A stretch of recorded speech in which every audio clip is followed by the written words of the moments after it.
what is art has been occupying many thinkers, many philosophers during all centuries.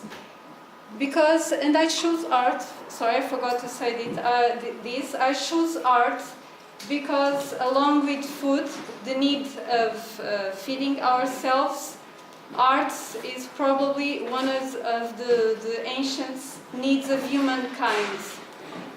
Humans express themselves through art since the beginning of time. So I think it has a good relationship among art and food.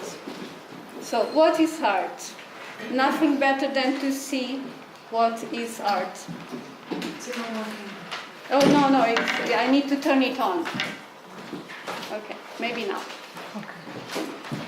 This is a graffiti from an artist, a Brazilian, that lives in a city in the center of Brazil. Desi Graffiti is his artistic name, and he never studied art. He has a full-time job, and he does his paintings with neighbors' contributions for paintings, and he's a very respected person in his city because he turns the city much more prettier. Another urban art from Bordalo too is a Portuguese young artist. He has around 30 years. He started to study in the fine arts school in Lisbon, but he has too much energy and his heart occupied him so much that he didn't complete his graduation, his studies.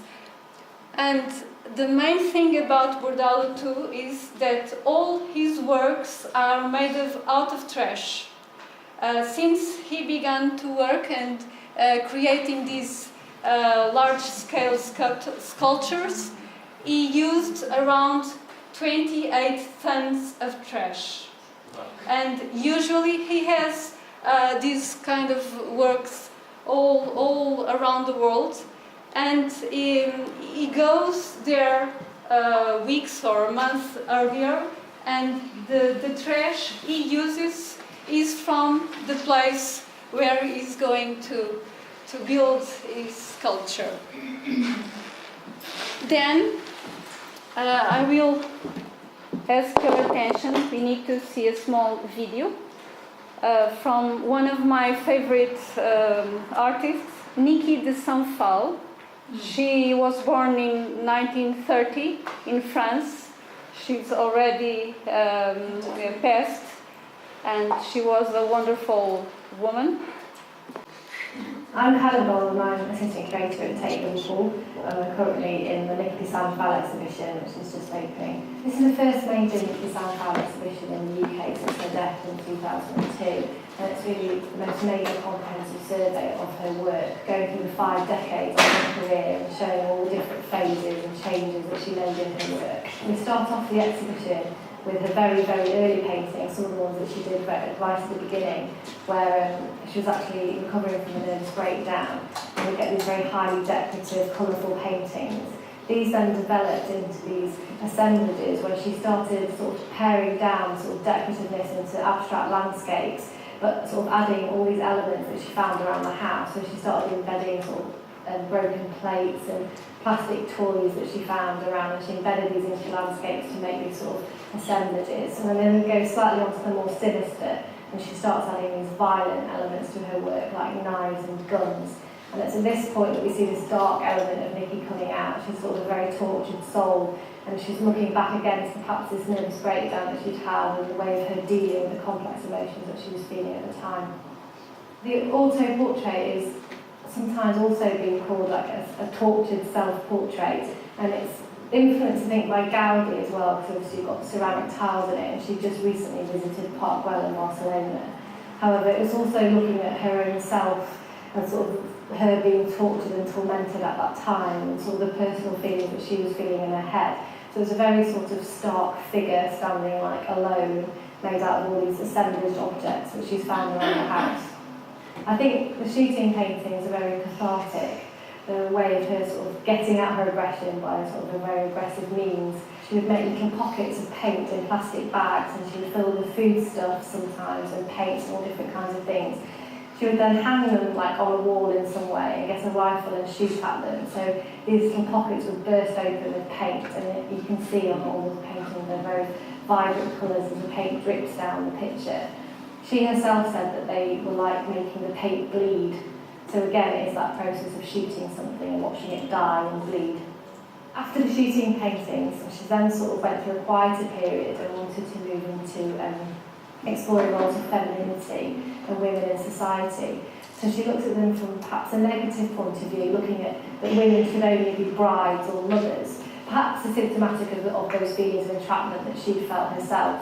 So she creates these sort of grotesque sculptures which, even though they're very white and pure and they're covered with veils, they've got all sorts of dolls hanging from them and crawling all over the bodies, and they're very sort of monstrous and grotesque. And this is kind of opposed to then, at the same time, she starts making banana sculptures, which are very brightly coloured, exuberant sculptures of women, and they're very rounded, and these are sort of celebratory and sort of triumphant of femininity. So you've got these opposed two looks, so she's looking at more celebration and sort of sad despair and grotesque. The tarot garden, which we concentrate on at the end of the exhibition, she had in the back of her mind that she always wanted to make a huge monumental outside garden that people would go and visit. She achieved that in 1999 when it opened. She worked 20 years to make that happen. And I feel that you get a sense through this exhibition that whatever she wanted to achieve, she achieved it in the end. It's one of the main reasons I choose these works. None of them make us indifferent, although we may like it or not. That's one of the main objectives of art, and I think that should be one of our main goals in Macrobiotics, that our message could not leave anyone indifferent. Also, all of them have a political position. These artists are not separate from the society they live in. They want to be part of it, and they want to contribute to a better world, to improve something, although in a small city or all around the world. And sorry, I need to put. So they all, regardless their academic background, they all leave a very strong mark in society. But although only those who really study, have their academic programs complete, can become teachers and can teach others in art schools. This is quite important in art, because art, everyone can express themselves through art, have their own amateur works, but only a few of them are truly artists, because they study, because they have a lifetime work dedicated towards their work. Because visual arts are those who remain more time in outdoors, and visual arts are more in touch with people. But there are lots of different kinds of art: music, dance, theater, writing, many things. Many different things go inside art. This is also a very important aspect of art. Also, art is inclusive. Usually has a political point of view, not always, but especially during 20th century, artists became very active. And for example, in China nowadays, artists are very pursued by government, because they almost all of them use their art to to protest, to make a statement, and to defend society. And art has no words, has no alphabet. Art is understandable all over the world. So I think we could say it is universal, couldn't we? Then we go to macrobiotics. What is macrobiotics? What are our materials with macrobiotics? Yin and yang, we've been speaking about yin and yang since yesterday. So 5 transformations. The waves that become materialized in the earth, the physical aspect of energy, and the cosmos, the universe. And I choose all these pictures because I realize that they are all round. They are all in circle. Macrobiotics has lots of schemes and analogies within a circle, which is curious because it is similar to Earth, to the galaxy. It is a spiral, of course, we know this, and like Earth. So I could think we could ask, having in consideration Bill's presentation yesterday, is macrobiotics everything, considering these images? This is only a question. I don't have the answer. Oh, sorry, this is. So this is another exhibition. Sorry, these technical issues. No, I need to keep the stick. Sorry. These technical issues make me a bit lost. So one important thing about art is that all kinds of art is necessary. All different artists are necessary. So regarding macrobiotics, we have a fantastic philosophy, but we are not recognized for it. In art, we can have very strange artwork, but it is recognized by everybody. So what is missing us? And we have been discussing these things yesterday. So, in my opinion, we should work together much more. And going back to arts, I'm giving you an example of an exhibition, the first of several that are scheduled with the Prado Museum in Spain.